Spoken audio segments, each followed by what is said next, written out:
Good afternoon, everybody. How you doing? This is James T. with Promise Resource Network, and I got a special guest. Her name is Patricia. Say hello. Hi, everyone. Hey, listen, guys. We're here on our new programming called the Bounce Back, and the Bounce Back is. I'm excited to be involved in the Bounce Back. We're going to be doing this on Tuesdays at 1 p.m. Now, the bounce back is really what it's called, the bounce back, how we bounce back in recovery, how we bounce back with issues that we're frustrated with and change. And today, particularly, as you can see, it's we're going to talk a little bit about, bouncing back from a year of COVID. But before we get started, I want everybody to know that we have a warm line. You can call a warm line. You can pass that number on. We talk to people about difficult situations and try to just help them through with peer support specialists, always on duty, pretty much 24 hours a day if you need to talk with someone. Also, don't forget about our welcome line. You can call it Promise Resource Network welcome line, and you will be welcome with all the possible resources that we have for you. So here we are getting started today with James T. and Miss Patricia talking about bouncing back. Now, I wanted to have some props. I forgot my basketball because bouncing, it's like it's competitive, but we need that energy, the right kind of energy, so that we can move forward when it comes to us propelling our life as it relates to obtaining resources and strength to bounce back. When it comes to COVID, it's been a year. What do you think about that? What do you think about where people are, and what your thoughts? I'm encouraged by the movement. I'm encouraged that I think things. I don't know that what I hate this phrase, the new normal. I don't know what that's going to look like, but I am encouraged that there's movement, that we're starting to venture out and starting to have more people immunized. So we.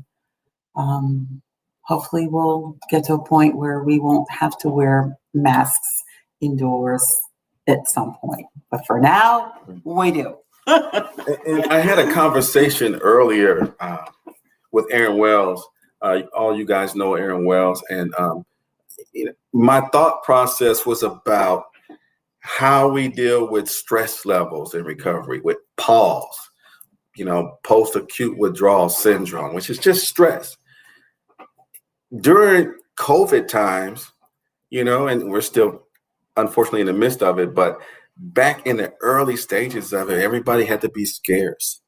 And what are we seeing with drop-offs, struggles, with people who are now indoors, and now weather change, things get warmer outside, and now you can come outside. How are we handling, how are we bouncing back when now we had a mandate, and the mandate, stay in your homes, 6 feet, social distancing. Now you can go back and be a part of certain crowds if you choose to. You can go back and be back in certain neighborhoods and certain places. And you've been sequestered for so long. You think that might play a part in people struggling in recovery? And I think so, absolutely. First of all, in recovery, when we are not in recovery, we are isolationists, right? Mm-hmm. And now we had to be forced to be in isolation, which meant that during this time, in this last year, we had to pull different tools from our tool bag, right? Whether it's tapping into your creative organizational, whatever things that can kind of keep you even keel and not have the ups and downs, right? So for many people that was difficult, right? And so here we are, trying to get back to the center of the road, if you will. So for some people, it depends on what it looks like. I mean, for me, it was some challenges. It was frustrating because I remember seeing that in dealing with the fact that I could not be where I wanted to be. And that was hard to deal with a little bit. But at the same time, we have another swing towards recovery. You can go deeper and find out more layers of things and engage in more layers of wellness. Mm-hmm. So with that, we bring in some of the 8 dimensions of wellness. You ever pick out one of those 8 dimensions you want to talk about, and how through COVID, we can probably work on better forms of wellness and bounce back? Yeah, What do you let's think? do that. Let's do that. What's the first topic? Let's talk about emotional. Coping effectively with life and creating satisfying relationships. So for me, I was diagnosed with COVID on New Year's Eve, and it forced me to take a seat. And it was probably one of the most humbling and scary times for me, because I too am in recovery. I suffered from a food addiction that had me almost 300 pounds at one point in my life. And so all the same behaviors and addiction apply to food. And so when I was diagnosed and I had to quarantine, I had to take a seat and think about what's really important. And I think that there were things behavioral wise in that year before, the 8 months or whatever before being diagnosed, that I just was still somewhat impetuous about certain things, and I had to evaluate the people that were a part of my life, how they were part of my life, and why were they a part of my life. And sometimes when you have to take a cold, hard look at yourself, I would always say in recovery that when something is very difficult to look at, you literally gasp when you get the revelation. And I will tell you that I was doing a lot of that as I was quarantined and sick and stayed away from everyone for an entire month. And I came out of that having a different focus on relationships with people, with work, with myself. I had to change everything. And it forced me to take a seat and look. And so I get that, we have lived in fear of COVID or misunderstanding or not understanding, the lack of understanding. But now we get to kind of evolve from it. And I don't know. Can you expound more? Because you can help a lot of people here today. When we talk about things it took for us to bounce back and what that looks like. You mentioned a few moments ago your struggles with food addiction. Yep. I'm sure there's someone out there who would love to hear what you got to say. We all suffer from some form and struggle with our recovery at times, and we're champions at the time. This show is about being a champion for recovery. So, if you will, can you talk a little bit about your struggle and your triumph with something like that?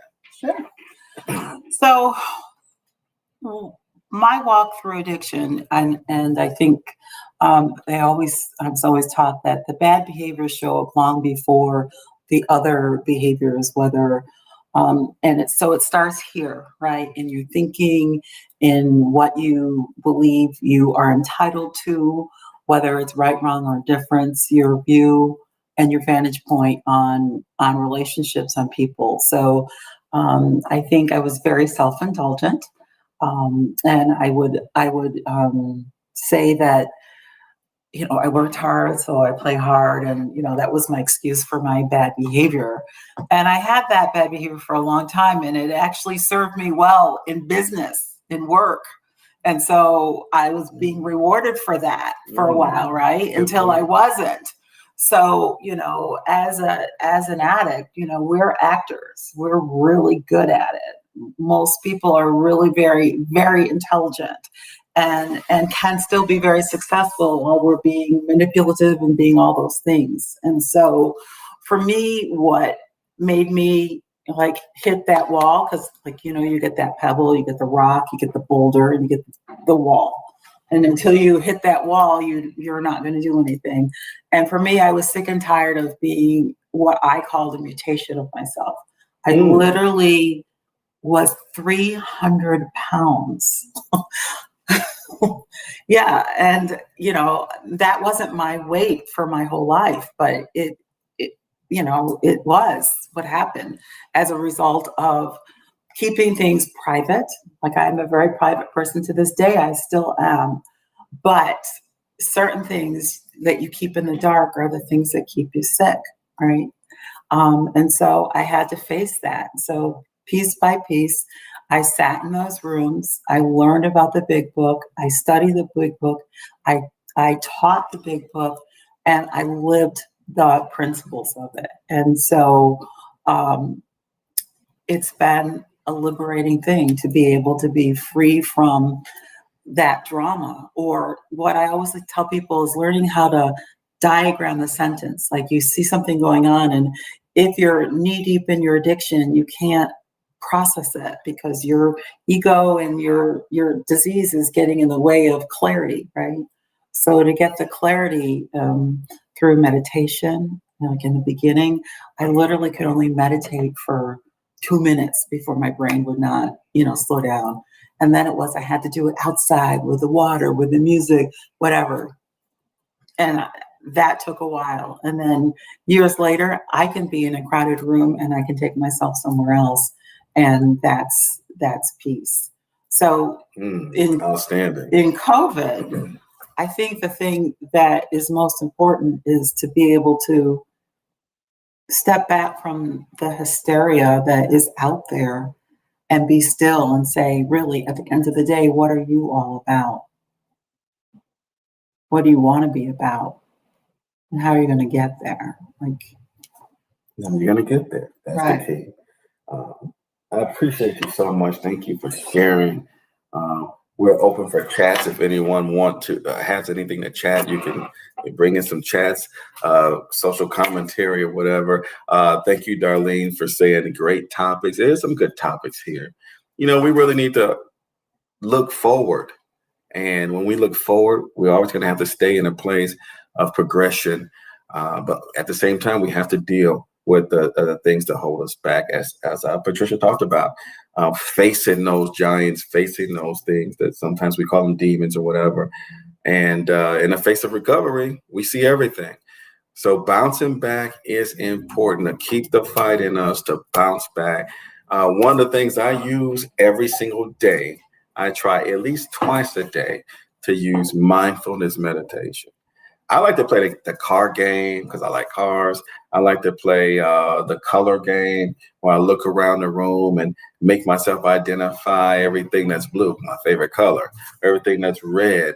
And we didn't plan this; it just kind of happened. But I did plan it subconsciously. I didn't even know. So I always look around or count things, how many doorknobs are in the room or anything like that, and it takes me away from, as you said, some of the things that are out there, the layered stuff that the mind plays around with, and it turn it into an instant meditation. I can do this anywhere. And now I'm in the present moment. So many of you have heard me say before that we steal so much time from ourselves when we drag and click things from the past into the present moment, and drag and click things from the future into the present moment. We steal time. So the way you spend your time in your walks, in your meditation, all these things are building blocks for success, for bouncing back. And bounce back you must. So any other topics? What else we got in the 8 dimensions of wellness we can focus on today? Let's talk about spiritual, expanding our sense of purpose and meaning in life. Wow. Let's go. Your eyes lit up when you said that part. In meanings in life. I think that is amazing. In my recovery, depression, major depressive disorder, I had to grasp to something, and it was mindfulness. It was mine. It was the rebuilding blocks of my personal spirituality. I read a lot of books. I did a lot of practice. I worked at it, and to the point where it was not work. Just living was work. Was putting out the work, putting out the energy that I need to put out, because after a while, as you said, it becomes less. Less job, less working that you have to do, because now it becomes an illumination on the inside. So on the inside, it's a wellness practice. On the inside, it's I am what I am. I am more than this. I am enough. All the affirmations that are necessary, all the powerlifting in the mind, all the book reading, all the meditation, all the walks, all this helps and counts as a building block for bouncing back. Action is amazing and king in so many avenues of recovery. Even if it's something I'm practicing now, which is doing new things. We talked about that earlier. Adding more circles. So, yeah, new things are amazing. Just Sunday, I started an herb garden. I ain't got no, my hand is not green. I am terrible, but somehow it's going to work out. I'm going to manifest this thing, but I love it. I love being out there, listen to a little jazz and gardening. Some of you people out there love to garden. I had a great time. I had a blast, but new things, stopping the monotony, interrupting the pattern, as so many great people say, interruption of the pattern. All these things are great ways to give back and bounce back. What about you? Yeah, I just want to say something about bouncing back, right? And setting the expectations for success, which means that bouncing back could be a snippet that's this long for you in the day. And the next day it's this, and the next day it's that. And so when we talk about recovery, we talk about progress, right? Not perfection. And so in this journey of bouncing back, it is just that. It's not a speedboat that you're moving a cruise ship. And that cruise ship is slow and deliberate. And it's building every day on something that is positive for you and adding to that, like building and building and building on that, because to get to that evolution, if you will, it takes time. And so I don't want to have anybody who's listening here set themselves up and think that, we just woke up and we got there like yesterday, because that's just not true. It is a slow and deliberate decision to do things consistently better. And when you can commit to that, I promise you, and it is a promise, you will be rewarded with adjustments in your life that will bring you peace. So when I hear you, what comes to mind first is building momentum. It's a building block of momentum. And you feel good. You start to feel better and feel good doing everything that you can, that you've designed for yourself to build momentum towards that energy. There's negative momentum, and we want to stop that and interrupt the pattern and help people build bouncing back energy that helps them propel and progress.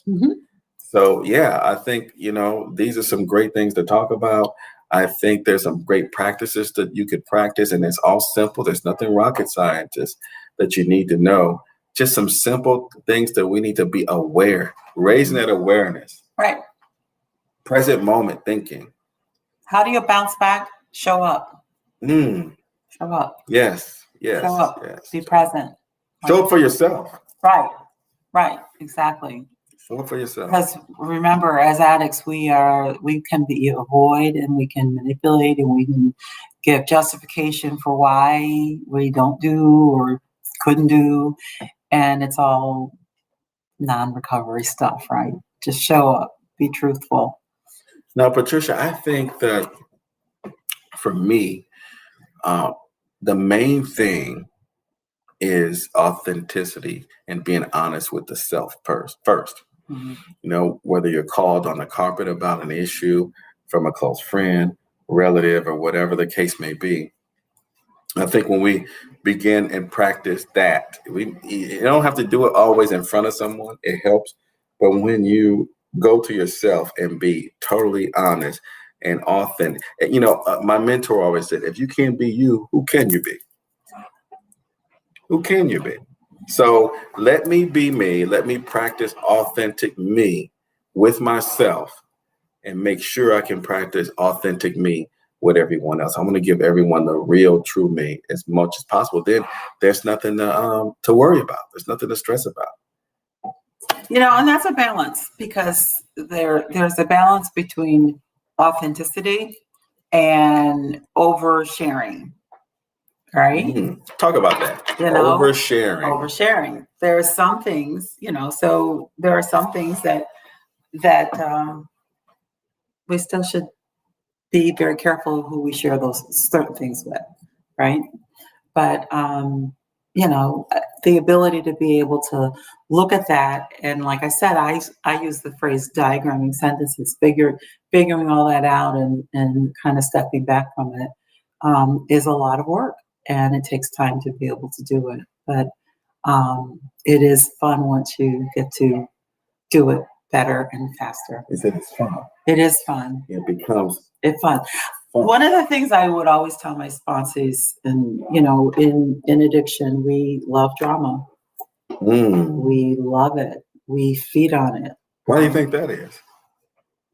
Why do I think that is? Why do you think that is? I don't know. I don't know if it's a way to deflect, have somebody not focus on themselves, so you create this bomb on this one side, but we do it, right? And so when you're in recovery, you get to, and I say this phrase all the time, you get to be in the audience, not in the play.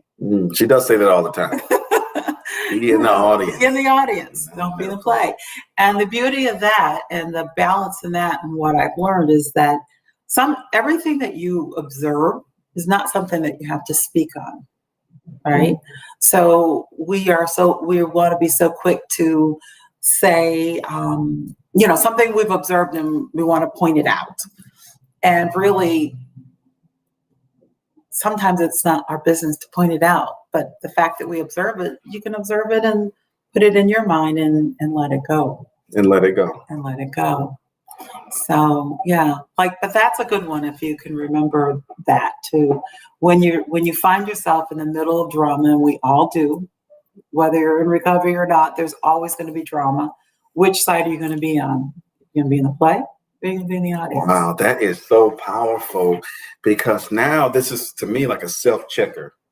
This is a self-checker. This is a checker for myself to say, did I just interject myself into the play? Because I really need to be in the audience and then move on. Right. It's going to help in my recovery. It's going to help me grow. It's going to help me bounce back. I don't want to go down that deep rabbit hole. I like it. Good stuff. All right. Well, what else we got? We can talk about with the 8 dimensions of wellness. All right. Well, let's talk about and recovery and how it affects us with COVID. Let's talk about environmental. Good health by occupying pleasant, stimulating environments that support well-being. Key. COVID. I mentioned that in the beginning, guys. Stay in the house. Now you can come out the house. What environment are you choosing to be around? I know you were pulled away.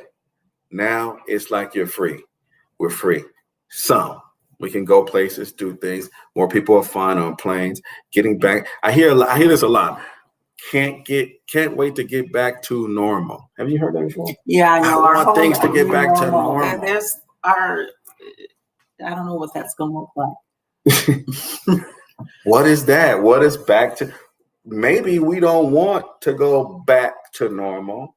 Maybe we want to use some of this time, and the time that we've used during COVID, for those of us who've been positive and pushing and finding out more things, learning to garden, learning to fish, learning to spend more time with our family, learn to write books and be productive, whatever the case may be. Maybe we don't want to go back to what we called normal. So our bounce back space now could have a new name, a recreation, a regeneration. What do you think about environmental? Oh, I mean, it's paramount to success, right? I mean, you're kind of doing it, like you said, with your garden, right? Mm-hmm. Like you're growing herbs. Yeah. You're loving it. Yeah, different environment. And I never knew, by the way, that I never knew any of this. Sweet basil, you can taste it. It is a herb. What am I thinking? I'm thinking plant. I'm getting there, guys. Don't worry. By the time this is over with, I'll be a professional. So yeah, environment is key. Anything else about environment? Bouncing back. Yeah, Just that you should have surrounding you things that bring you joy. And that hopefully, if in that time that you've been home and you've been in that space, that maybe you can kind of reconfigure if there's decluttering that has to be done to do that. But to, as we're freeing our mind, free our space and kind of cleanse that as well. So starting at home, right at home where you are with yourself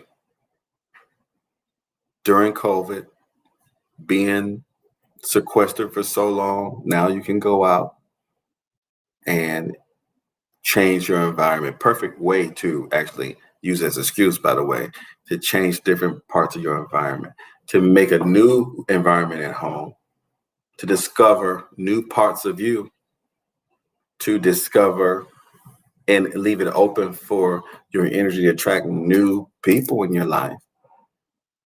How do you feel your priorities have changed? Good question. More focus driven on the quality of things. Quality. We talked about it at lunch today about making the decisions for a higher quality. But again, people I hang around with. Decisions I would 5 years ago may have said, oh, I'll mess with that a little bit. Now, no, not so much. I'm good. So just knowing myself a little bit better and adding better quality to every decision that I make. It has to have some form of quality because I'm in a space where I want to give and help. I'm also in a space where I want to add to myself. So if I'm giving and helping those who are in need and I want to be around those people, it's going to be reciprocal. It's always a give and take. I just encourage people to kind of tap into something that interests you, whether it's something you do as an individual or something you do as a group. I think it's always more powerful to kind of first find what individually interests you, and then the people and the environment, the circles of people will kind of come. Like for myself, I am very much a loner by nature, right? So I like to sew, I bonsai, I'm indoor, outdoor. Did she say sew? Yeah. Yeah. You sew? Yeah, I sew. Yeah. Yeah. But it's not, so I find myself in a circle of people that I have absolutely nothing in common with except that I like to sew. And that's okay, because for that moment, that's okay. But what that does for me is it's very entertaining in these quiet times. I have things that interest me. And I just, I feel very blessed that I can tap into that. And those are things that, there's things that I'm interested in. And I think that everyone, if they take the time to be still with themselves, can find that too. And it doesn't have to be about another person or about food or about your drug of choice. It doesn't have to be about that. It can be something else that brings you joy to do. Whether it's reading, whether it's whatever, taking a walk, even, start there, walking for, if it's just 5 minutes and 5 minutes to 10 minutes, 10 minutes to, but build on it. Like I said, it's not like, you get to the end point without having gone through the steps. So, be still and gentle with yourself enough to find out what that is that you're willing to step outside of your comfort zone to learn. You know what? That goes right along with in our recovery when we, again, spending that time with yourself, finding the things that you like to do the most that brings you specific joy for yourself. That goes right into that mindfulness thought process. It really goes right into mindfulness, and you're doing it yourself, not needing anything from the outside, but being whole, more whole on the inside. There's joy within, and then who you connect with on the outside, automatically that should be a better connection for all of us. I love music, right? And I can listen to music. What do you listen to? Oh, all kinds of stuff. Like I'm more of a jazz person, but I love live concerts too, right? So before COVID, I would, if there was a concert I wanted to go to and none of my friends wanted to go, I went. By yourself? I would go by myself. Yes. Wow. Yeah, I would go by myself. And it's really okay. And I met people along the way that have kind of done the same thing and enjoy themselves. But I wasn't going to sit at home and not go to the concert because I didn't have anyone to go with. I was going to go. So did you have to develop courage to do that? Yes. Let's talk about that, because Yes. I'm the king of going to the movies by myself. I had to learn that courage, and that was 25 years ago. I said, I'm going. I love going to movies. Yeah. And no, I can't find anybody to go with. I'm going. So let's talk about that, like a concert. I never thought of that. Yeah, I went to Gregory Porter is one of my favorite artists, and he was playing at the Night Theater. And the beauty of going by yourself is that whenever there's like a single ticket in between, those tickets are cheaper. So that was an incentive. I got a ticket for $25 that people were paying $75 on the other side. Wow. So I was like, okay, But I remember going to this specific concert, and there was a couple that was sitting next to me, and they were just newly engaged.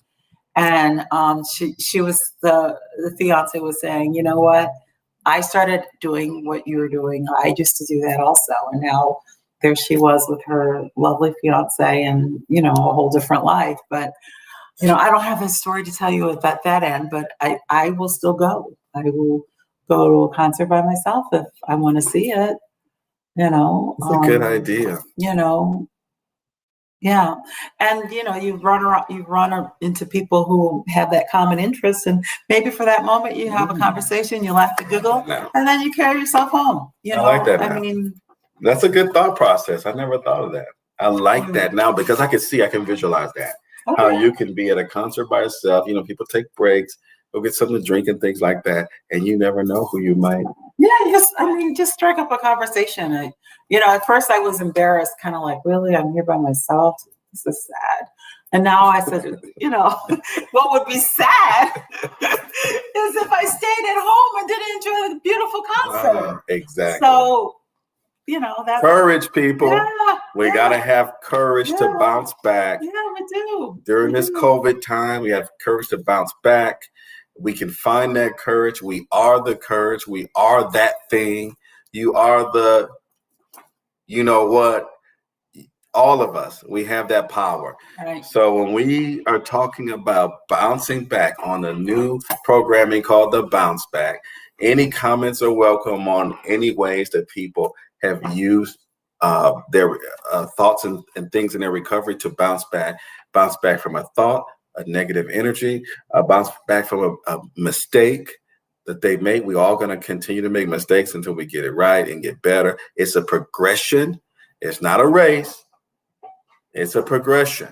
It's a way that we evolve and grow. Slow and deliberate. Slow and deliberate. So, again, myself and Patricia are very happy to have you guys for a short time. We're loving this, having a great time. Any chats are welcome. Make sure you pay attention to our warm line. Numbers are there, 833-390-7728, right there. Right there, and our welcome desk. There it is. PRN, Promise Resource Welcome Desk. Listen, give us a call. You'll be welcome with some great people to talk to you about any kind of resources, help, peer support. What should we end the show with? What kind of, is there anything that we should end the show with that you think that is a good way of bouncing back? This is like totally. Let's give them a top 10 list. Let's come up with some things to do. Like physical activity. I like sport. I like playing tennis slowly. Getting older now. I like somebody that you go over there, I'm over here, and let's work the sweat up slowly. So physical activity. Physical activity. Okay. All right. So I'm going to go to the basic fundamental thing of when I am stressed, I practice diaphragmatic breathing. Ooh. So I don't know if you know what that is, but that deep breathing, that gutturally breathing, like when you are really stressed out, just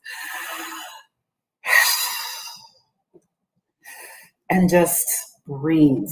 Like it literally, like if you run off a few of those back to back to back, whatever you're stressed about, it's almost like you're literally pushing it out of your system. Push it out of your system. I like that. All right. That's good. All right, what's your next one? I like going to the beach. I love the beach. I like going to the mountains here in North Carolina. I'm a Chicago boy, never seen mountains before. I like nature. I like to meditate. I like to write. Okay. So the thing about all that too, it's like if you've not meditated before, again, start slowly. 2 minutes. 2 minutes to 5 minutes. 5 minutes to 10 minutes. And it takes a while, especially us who our minds go so quickly and so fast and so out of control. It takes a minute to train your brain to slow down, but it's powerful. You know, I used to think about things like, isn't it interesting that our family, our parents, our teachers always told us, hey, concentrate. You need to concentrate. But no one ever taught us how to concentrate. So when you talk about the breathing, I mix the breathing with staring at something or a mantra.